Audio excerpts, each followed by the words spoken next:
Welcome to the Week in Truth, number 28. Brian Gerrish, lower than a snake's belly. Brian Gerrish is to do with the British Constitution Group and the UK Column, which is a newspaper that he runs. And I became interested in Brian Gerrish's stuff because he was doing child stealing by the state type material. At the time, I had an involvement with social services, and it was the same time that I had become interested in the truth movement for a number of reasons. Like most people, I was looking for answers, and I wanted to know why things were happening in my life in the way that they were. And one of the things that I wanted to understand was what was going on with social services, because it really wasn't what I had expected. Some people, when I've mentioned this in the comments on previous videos, they have said, oh, you must have been a bad mum and blah, blah, blah. That wasn't the case. I was a single mother, and I have a inflammatory type of arthritis of the spine, which is disabling. At the time, I was a single parent, and I wanted to be the best parent that I could, so I asked for help from social services. Little did I realise what was actually going to go on. And this is the reason that I ended up trying to contact Brian Gerrish. After about 18 months of having social services in my life, I asked for a copy of my notes. And it was then that I found out to be true what I had suspected, which was that our carers were being used to spy on us, which was against the terms of the Data Protection Act.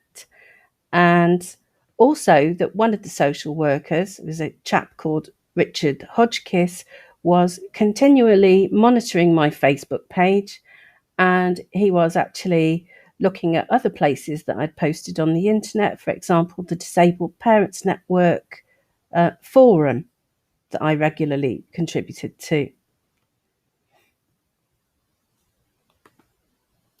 I did actually have proof of this. This is an excerpt from my notes about Richard Hodgkiss. Richard said that Charlotte is a regular user of Facebook, and he often sees her on there. He said that she sometimes goes on there twice a day. Well, I wasn't the only one going on there twice a day, was I, Richard? Because you were always on there too, instead of doing your actual work that you should have done. So I thought the taxpayers would be rather interested to know where their money was going, and that the social workers that they were paying were sat on their bums in offices looking at service users' websites. Unfortunately, Brian wasn't interested, and so he didn't even reply to the emails that I sent him. Things in my particular case, the more I kicked out against social services, the worse matters became. That's a whole other story anyway. I never lost custody of my children. So basically, if you're going to leave nasty comments about that kind of thing, you can go fuck yourself. Basically, I'm going to delete them because it's not fair.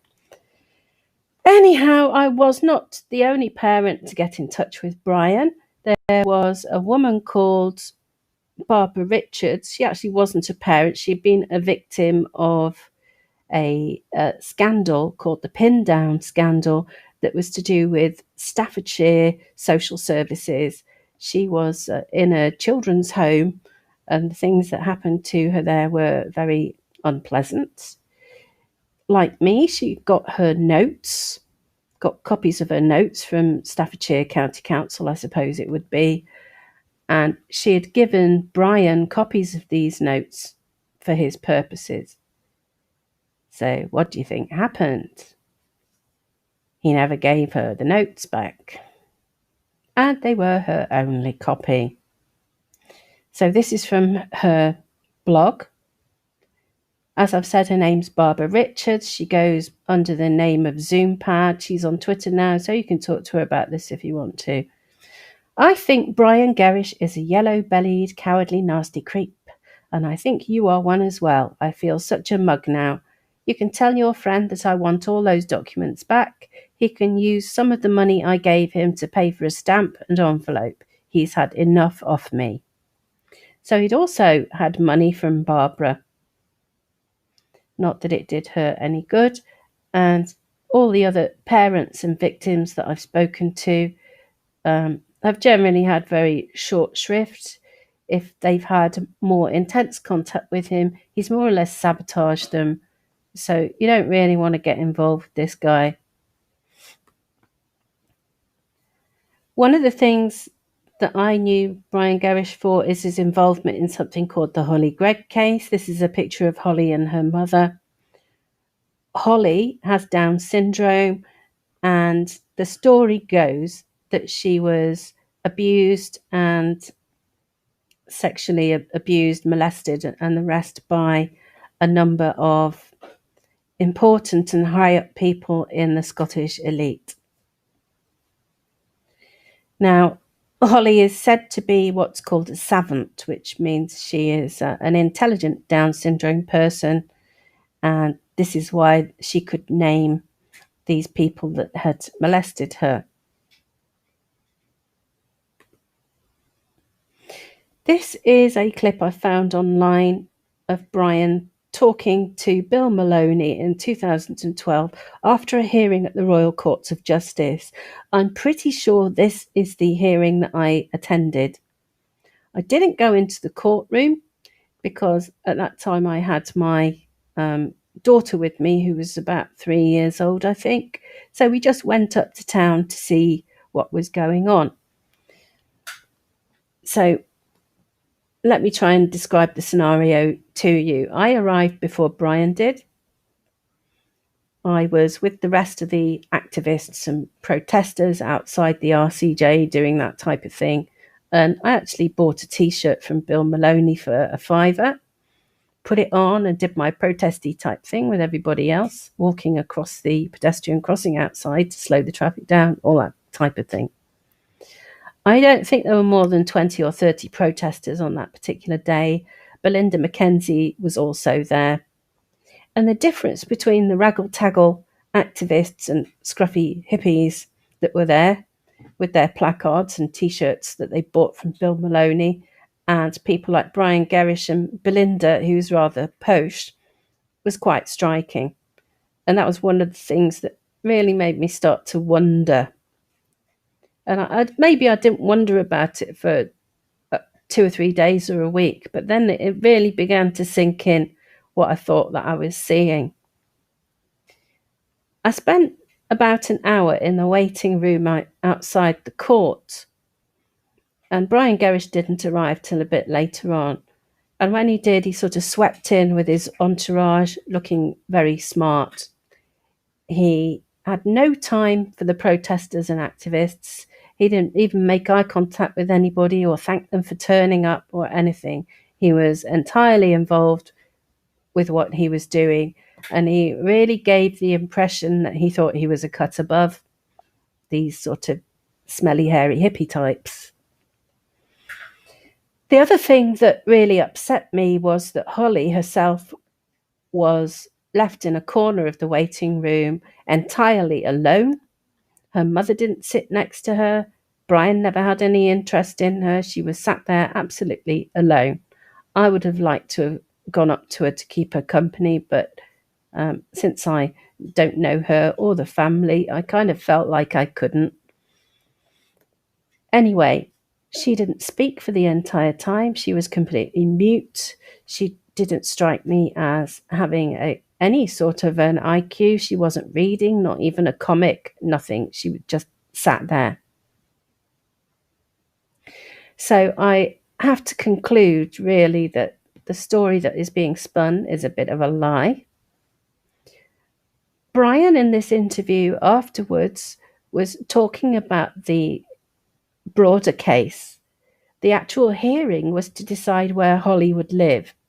And I think they concluded that Holly should live in some kind of cared for situation, not in the care of her mother. I think that was concluded that the mother would not be sufficiently able to meet Holly's needs in terms of caring for her on a day-to-day basis. I wasn't in the courtroom, so I didn't get to see what went on there. But it certainly wasn't anything to do with the Greg case in a larger, broader sense, to do with the abuse or anything like that. And in this interview, really, Gerrish is making out that it was.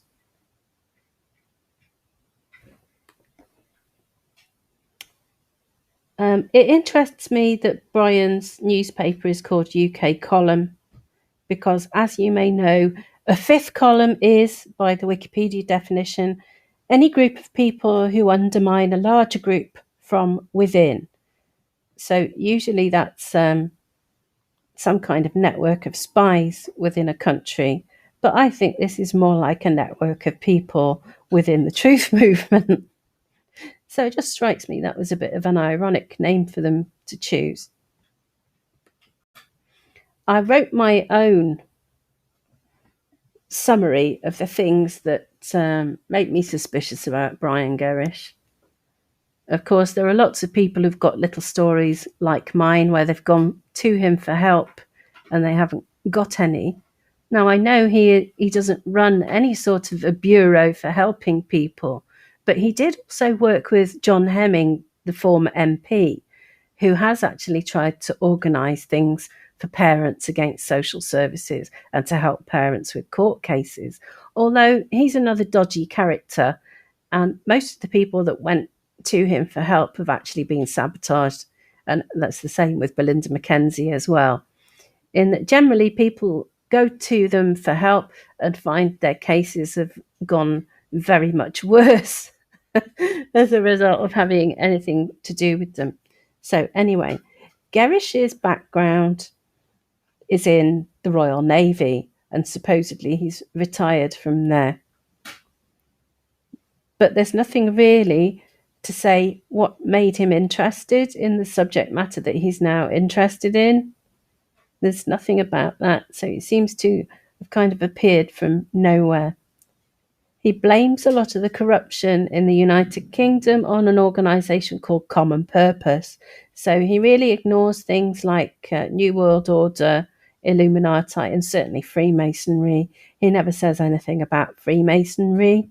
He's another one of these people that is completely obsessed with communism and reads under the bed. It's a very common trope these days to call it what's the Marxist plot, right? It's not a Marxist plot. Most of the people who use this phrase have never read any Marx. They have no idea what it's all about anyway. It's just one of those phrases that has kind of been stamped on the whole thing. The people who run the world are not capitalist or communist. It doesn't matter to them which of these styles of government is actually in power. They benefit and run the whole show anyway. Brian is one of these campaigners like John Wedger and Michael Doherty, who thinks the existing system should be kept but reformed. Reform it's typical, is something that is typical of shills. They don't want to change the whole thing. They just want crumbs from the table. And that to me is like Wedger asking his followers to write to their MPs. It's a waste of time. It doesn't change anything.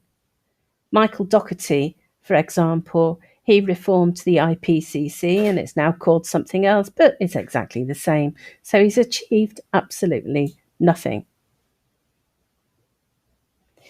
There are a few other bloggers who have written about their suspicions of Brian Gerrish. I'll put their blog addresses in the description box underneath the video.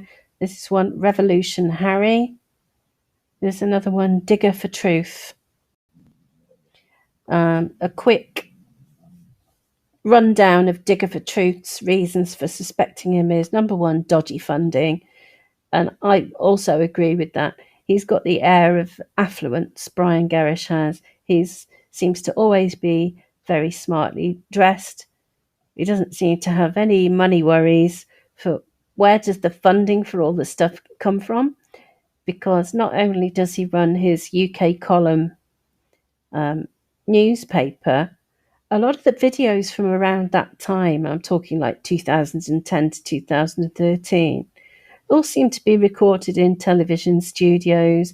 He's got his setup now where he does the UK column news and all that. And it's done quite professionally. Where's the money come from? I don't believe for a minute this just comes from public donations. Number 2 in this list, he just distributes half-truth. So he doesn't talk about Zionism. He propagates Islamophobia. So again, this is leading people into the right wing. Attended a Scientology event to receive an award. Guest on Alex Jones' show. Associates himself with David Icke. Top cat in all the right places with his own newspaper. Associated with the Holly Gregg case, which turns out to be a hoax. Associated with dodgy Belinda Mackenzie. Associates himself with the dove occult symbol of sacrifice. So I'll put the link to this underneath the video.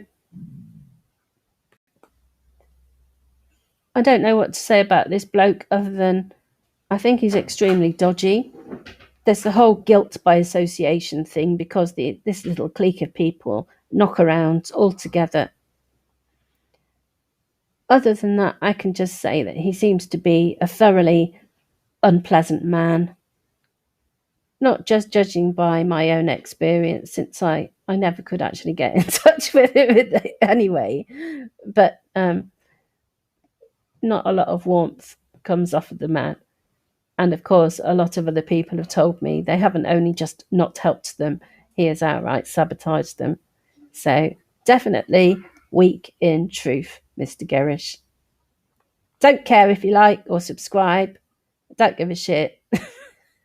Tatty bye.